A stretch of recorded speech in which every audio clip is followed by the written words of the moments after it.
Hi, folks. This is Ashley L. Jones, author of Modern Cast Iron. And as you know by now, I'm working on a follow-up book called Skilletheads. And this is all about the collecting and restoring of cast iron cookware.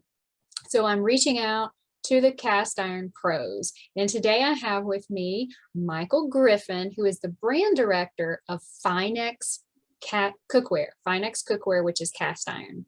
And I'm very excited to have Michael here today to talk about this very unique brand of cookware. So Michael, thank you for being here. And I think that's a fair statement, right? FINEX is pretty unique. Yes, indeed. Yeah, thank you, Ashley. Happy to be here and happy to be chatting about cast iron. Yeah. But yes, we are very unique. You know, we look unique. Yeah, let's look at it. You know, I think for most folks, if you say cast iron, you know, they have a mental image of it, and it's you know, we can all kind of picture what a cast iron skillet looks like. You know, it's round, it's got very small pour spouts, it's got a small handle with a little oval shaped hole in it. And for most folks, that's, you know, to the extent they think of cast iron, that's it. And for us, as you can tell, there are a lot of design and feature differences for sure from that sort of typical image. Very, very, very different and so cool. So let's go ahead and talk about the product, and then we can talk more about FINEX, because the product does kind of lead the discussion on this because it is such a different design. So first of all, with FINEX, typically I've been interviewing the founders, but that's not the case today because Mike Whitehead and Ron Cormier, the original founders of FINEX, and that was 2012. That's correct. They're no longer with the company, right? They've moved on? That's correct. Yeah. Okay. And just to clarify, provide a little background. So please, I've known them both for quite a while. Ron in particular since before the founding of the company. I've been in marketing my whole career, and I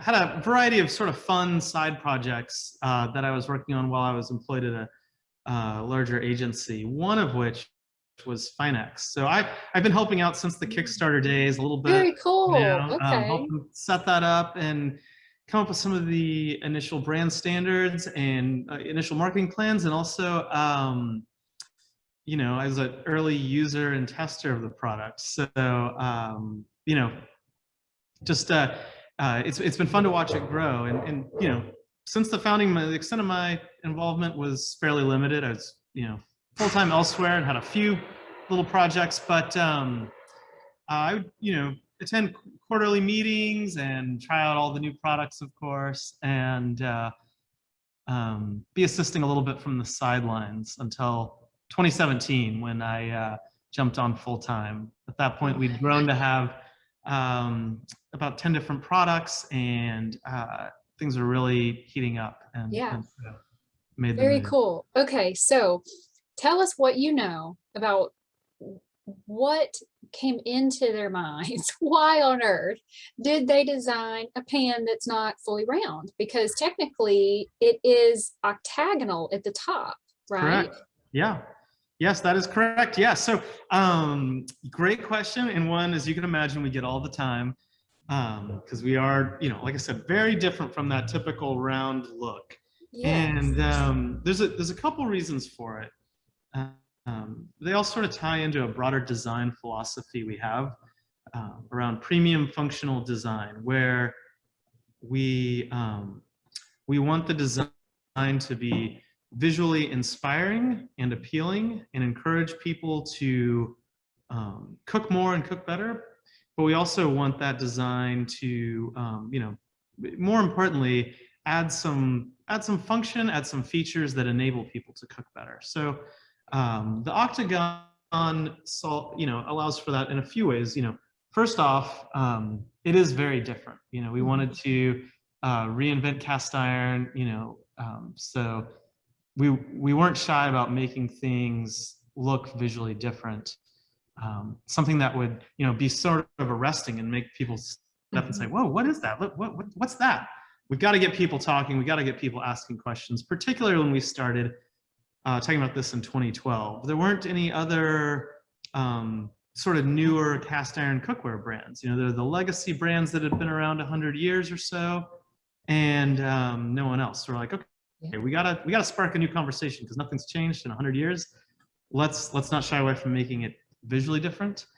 And the you know, the other thing is we wanted to solve some problems, some key complaints that chefs and cast iron aficionados had. You know, when we asked people about cast iron, you know, problems with it, a lot of things come out of those conversations. But one, you know, a couple things that stood out to us that seemed like problems we could tackle were, given cast iron's weight, it can be hard to pour. And having a pour spout closer to the handle, closer to sort of the axis of symmetry, to get a little nerdy there, makes it easier to pour. You can pour, it's easier to lift this way than it is to rotate off to the side. Same way from the front. So, and then, you know, another thing people talked about a lot is like, well, the little pour spouts on different designs don't pour as well, or if there's some chunks in there, you know, you, in a larger piece, if you're doing something stew-like or a pasta dish, things, they don't funnel down to that pour spout. So maybe make the sides kind of curve towards the pour spout, you know. We thought about that a little bit, you know, experimented with some different designs to address those concerns. And then another thing that came up from a handful of cast iron bakers, particularly when we were, you know, watching people cook and everything, is everyone complains about, well, you know, you always got to mess up the first slice of cornbread or the deep dish pizza or the pie because you got a flat spatula and or pie service and you've got these, you know, round sides and kind of digging around in there.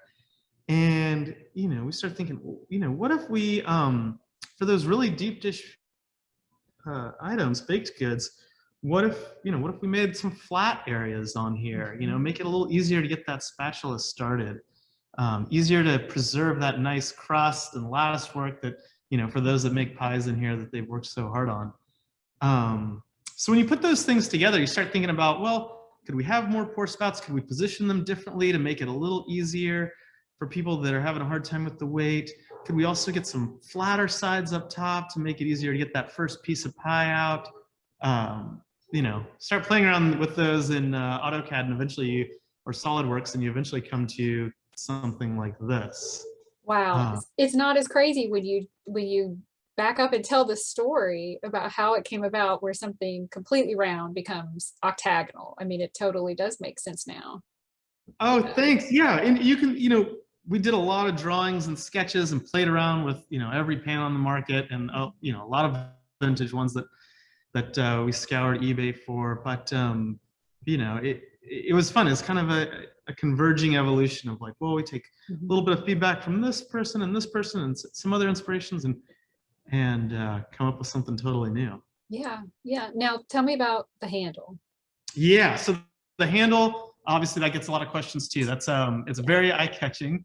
It is an older design. I'm sure you and most of your viewers have seen this on wood stoves and a variety of other, you know, sort of like fireplace implements, pokers and things. A lot of older fire cooking and fire heating accessories use a spring handle because it stays cooler to the touch longer.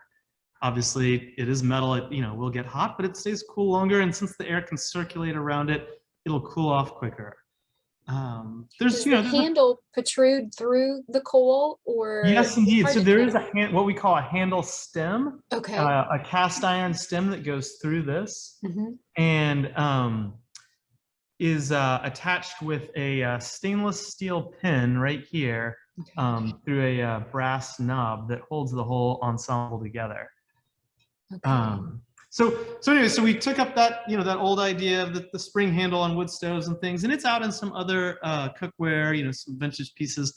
We've got a waffle maker, waffle iron that has spring handles, and we said, hey, let's make it a little heavier gauge so it feels better in the hand. We don't want something flimsy and floppy, you know, we want it to inspire confidence.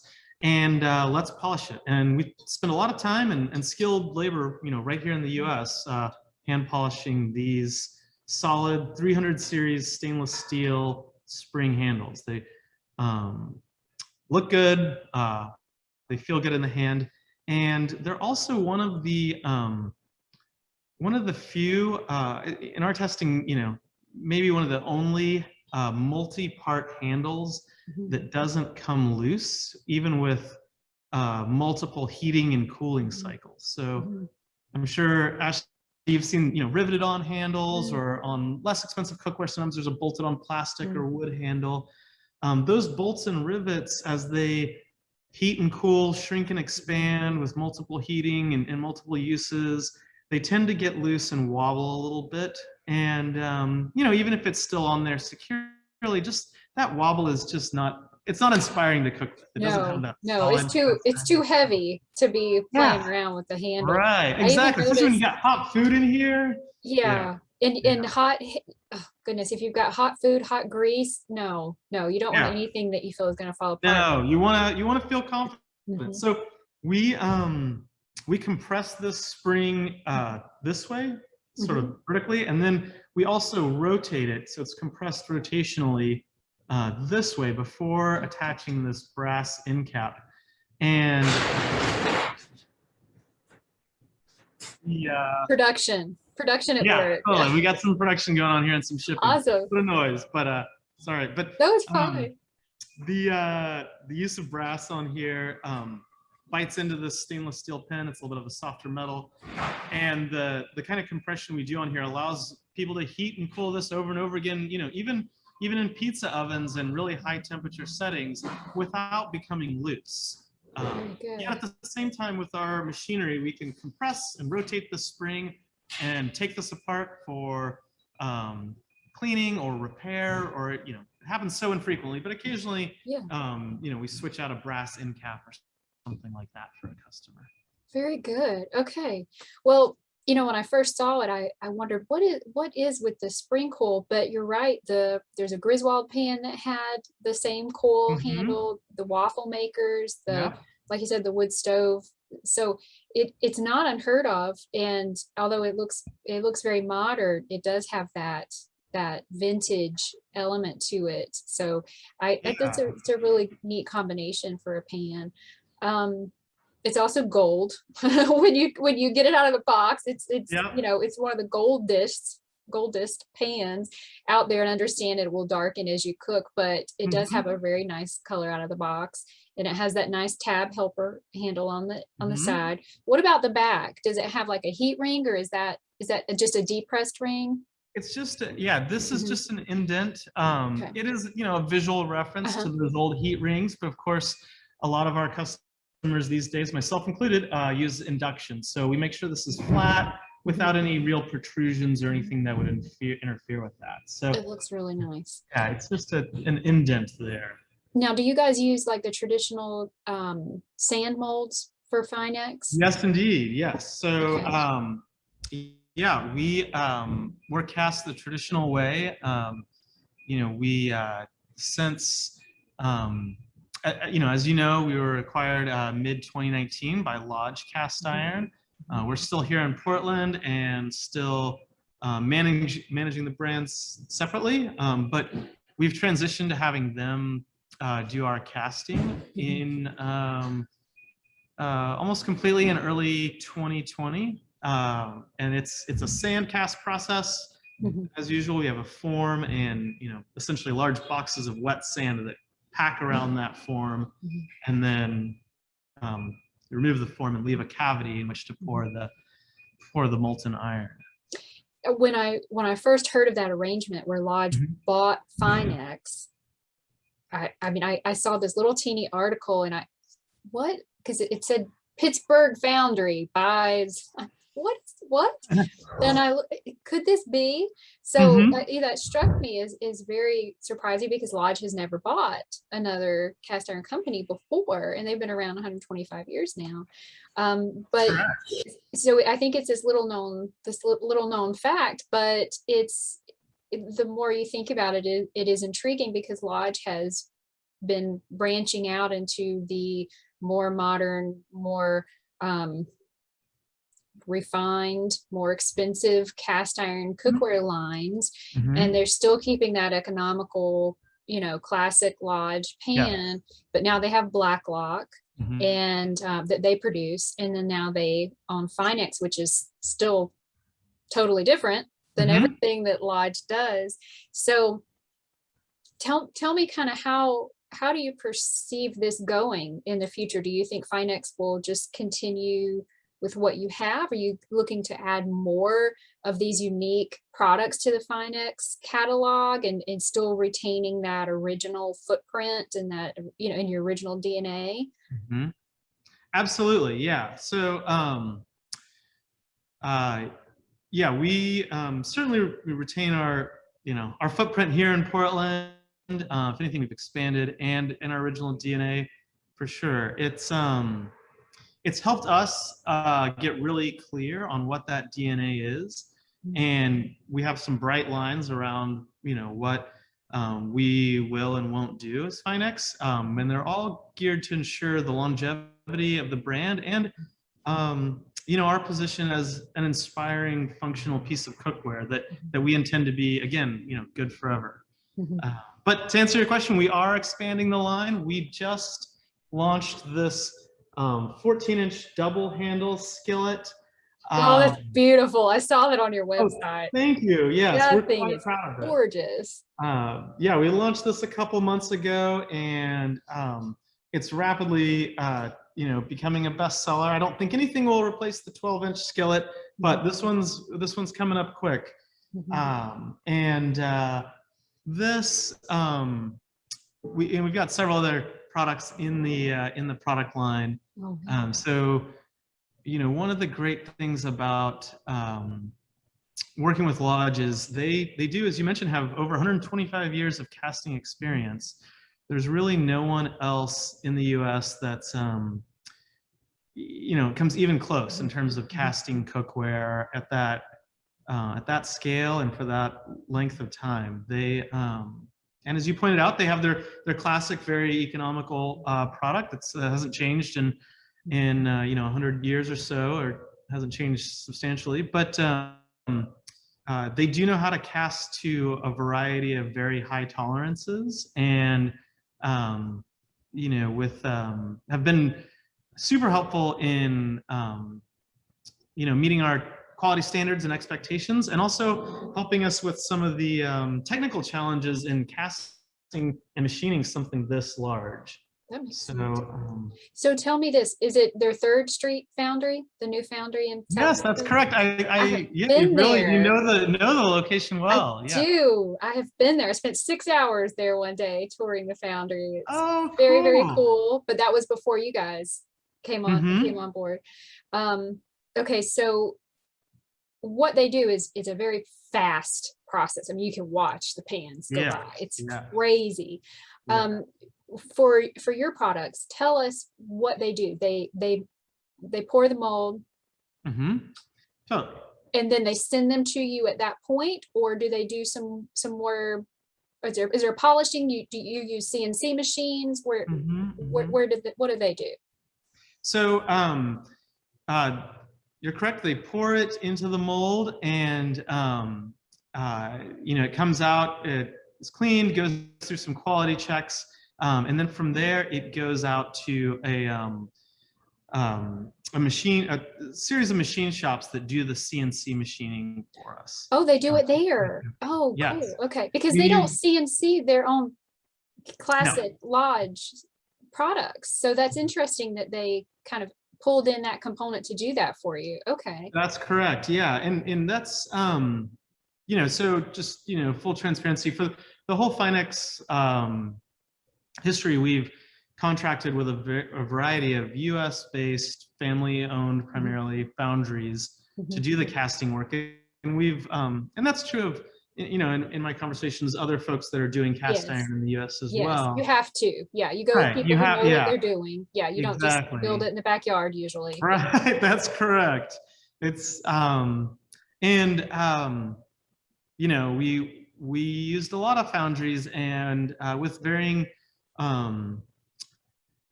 a lot of times there were a lot of challenges because we'd be working with foundries whose core competency, you know, wasn't the kind of very flat cooking surface, flat-based, non-warping, high-resolution casting that we were trying to get to. And that makes sense because that was pretty new on the market anyway. Yes, yeah, totally. And so you know, a lot of folks out there, and the great thing about Lodge is they've done a lot of R&D, and they had experience with the kind of things we were trying to do, even if they weren't, you know, releasing products like that.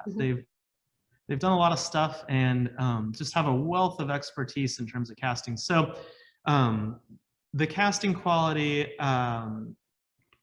you know, I will say frankly has improved and gotten more consistent, which was something we were all concerned about. But yeah, the machining still happens offsite.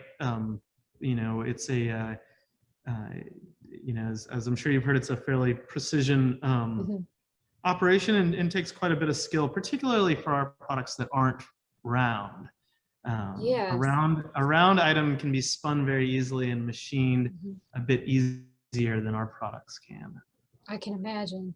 So, okay, so Lodge will help you, or Lodge does the CNC part of it. Are your skillets smooth on the inside and outside, or is it just the cooking surface? So, yep, great question. So just they are fairly smooth. We, you know, stone tumble polish ours for quite a bit of time in a bit of a different process than Lodge and some other folks use to make sure it's smooth enough to use on glass stovetops and not scratch your countertops and things. So they are fairly smooth, but the only part that's machined is this cook surface, and we leave the rest a bit of a natural pebbled finish.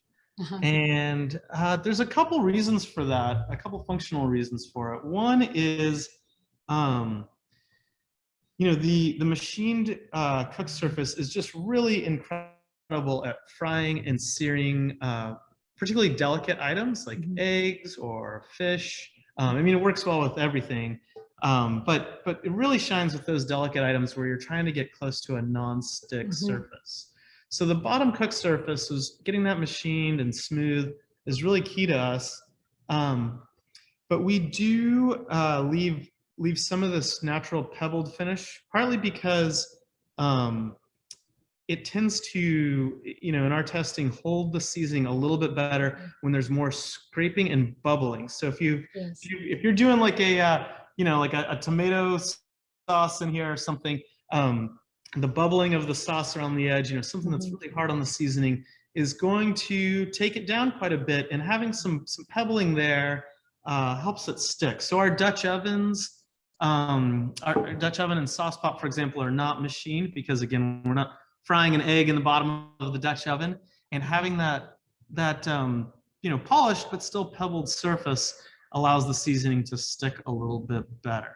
Yes, there's such an argument on smooth or textured, but I have heard people say the exact same thing that you just said. And some of our other manufacturers have used terms like micro texture and things like that, you know, saying there has to be a little bit of something for that oil to grab a hold of. And it's interesting what you said about the rim. I'm sure you know who Cowboy Kent Rollins is. He's a fan favorite of the cast iron cooking world. And he was very kind to endorse modern cast iron and is contributing to Skilletheads. And I was going through all of their awesome videos on cast iron cookware, and I saw the one where they were unboxing FINEX, which was a few years ago now, I think. And his wife Shannon said the same thing you just said, that I think this is going to hold texture better, or hold seasoning better, because it has that texture when you're cooking something, like you said, that bubbles. So so she hit the nail on the head there. So that's good to hear you verify that, because I think just as a home cook, we kind of see that happen. That seems to be the first place where that seasoning just starts to discolor. It's not the same. We're wondering what's going on. I get texts from people, what's wrong with my pan? It's just because the seasoning's a little different on the sides. It is. That makes sense what you're doing. Very cool. Oh, awesome. Yeah, thanks. Yeah, Cowboy Kent's great. I love his videos. And well, he one of the questions I asked him was, what are your favorite pans? And he listed a couple vintage and 3 new ones, and yours was one of the new ones. Oh, That cool. was Well, one of glad to the hear. favorite. Yeah, I've seen him use his skillets a few times. His FINEX skillets a few times, and it's Yeah. always a joy to see. Yeah, and he's normally cooking outside, although they do use it Hmm. inside. Hmm. But I do like to list stats on these videos. So I'm comparing the 10-inch skillets from company to company. And Hmm. so for a FINEX skillet for 10 inches, you're looking at 6.3 pounds. So it's a little bit heavier than some of the Yeah. lightweight ones. We have companies Yes, that focus on absolutely. being lightweight. Your company doesn't focus on lightweight, so it's a little bit heavier. But then the price was $200, which is actually right kind of in the middle Hmm. of those higher end brands. And so I think that's, I mean, stats are stats, but I think that's pretty cool that it's not, too high. You're still getting the CNC on the pan if you want that. There's a lot of different textures and designs, elements that you're getting with the FINEX that are unique. So Correct. Yeah. the price Yeah. point seems to match pretty well with it. Yes. Yeah. And it is pricey. It's and it is heavy. We're not gonna kind of shy away from that. There's a couple of things there. One is on a these skillets are going to last over a lifetime. So it's one of those things where you're like, well, get the one that you want, get the one that's going to inspire you to cook better, and the cost per use is going to be very low. Right.